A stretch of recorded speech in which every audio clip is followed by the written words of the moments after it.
Hello, hello, hello, friends. Nicholas here. DIVOted Talks, DIVOted Talks, depending on what you want to say. If you hear any noise in the background, it's because the heater is cutting on. I own a hot yoga studio, so there's that part.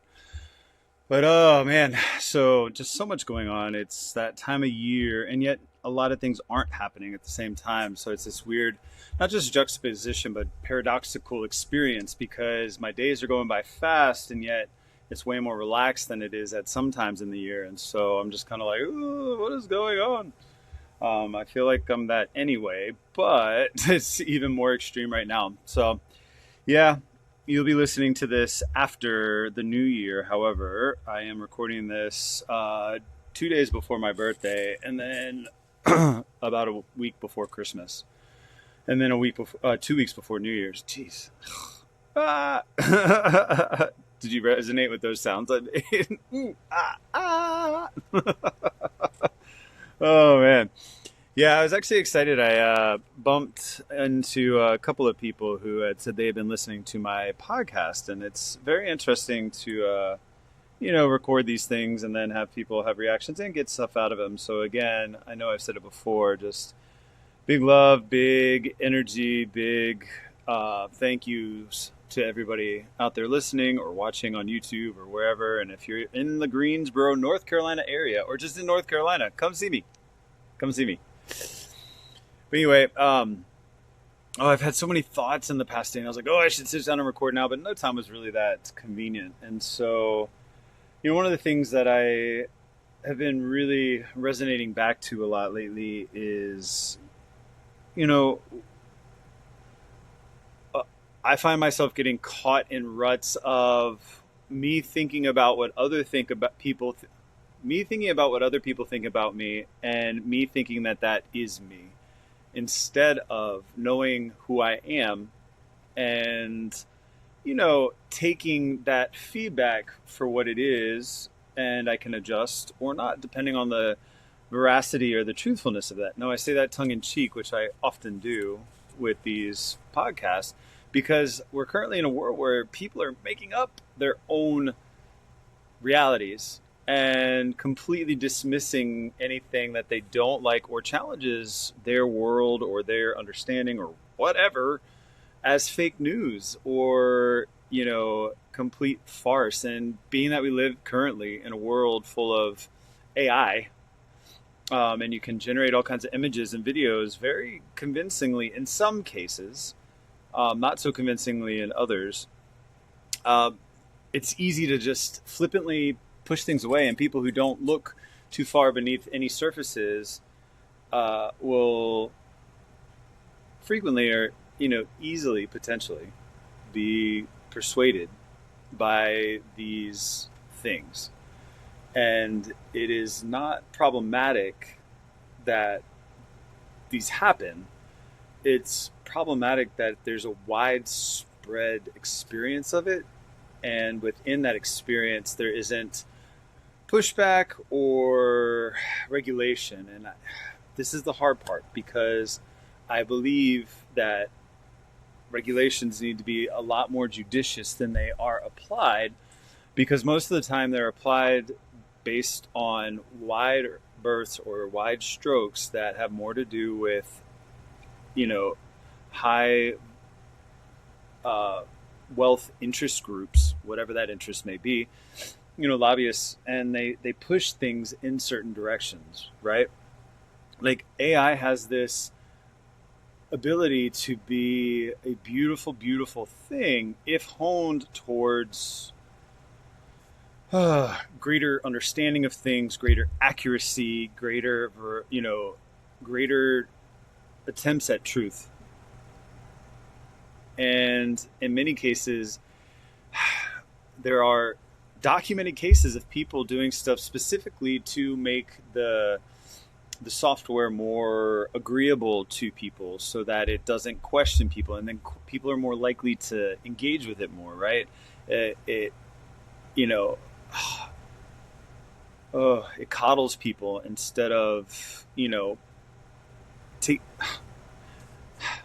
staying tethered to reality. But again, we have this issue where if people who are programming it, or the people funding the paying of the programming of things, have alternative views than other people, then, and they program based upon that, then it just gets all screwy. And that's, I don't know where to take this talk because it's so confusing and can be in many ways very misleading or just outright convoluted.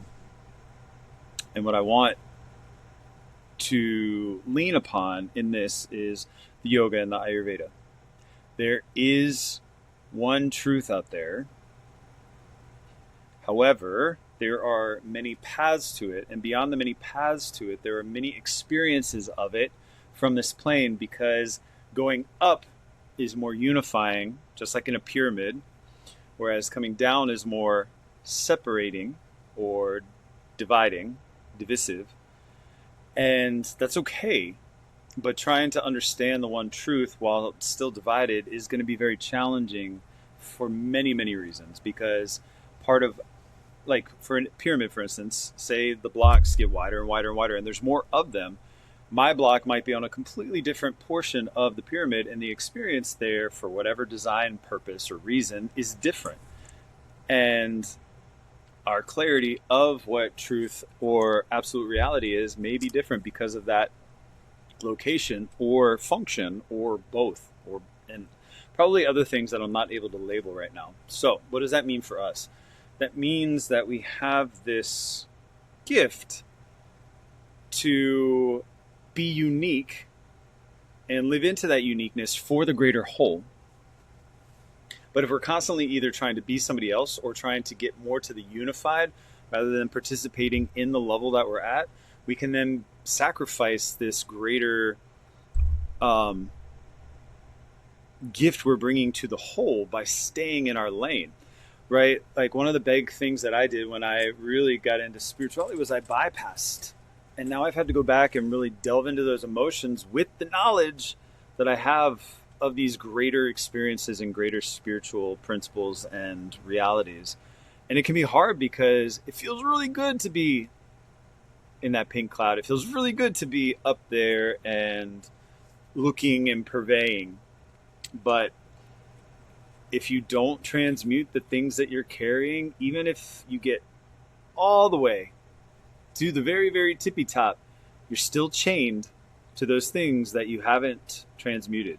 Transmuting is going to be melting those chains and turning them into decorative ornaments for you and your challenging emotions, your challenging experiences, your challenging lots in life.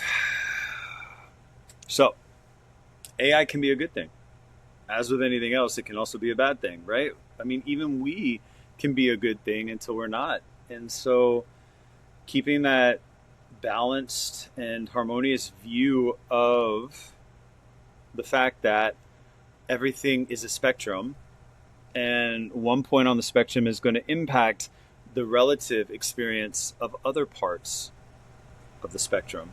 Just like on that pyramid, I don't know what the corner block of the pyramid is like if I'm in the center of the pyramid holding up everything, right? I know that's for somebody specific out there. And if you're having trouble understanding what I'm referring to, yeah, maybe that message isn't for you. But I think you'll get it, right? If I'm on this end of the spectrum, it's really hard for me to understand this side of the spectrum. So if I can keep an open mind and just live into mine, if I can appreciate mine and know that I'm living well, that maybe those over there can as well. I feel like more of us are in agreement than not, but it takes talking about the things that we agree on rather than things that we disagree on more regularly. And in this current divided world, God help us and be well and be free.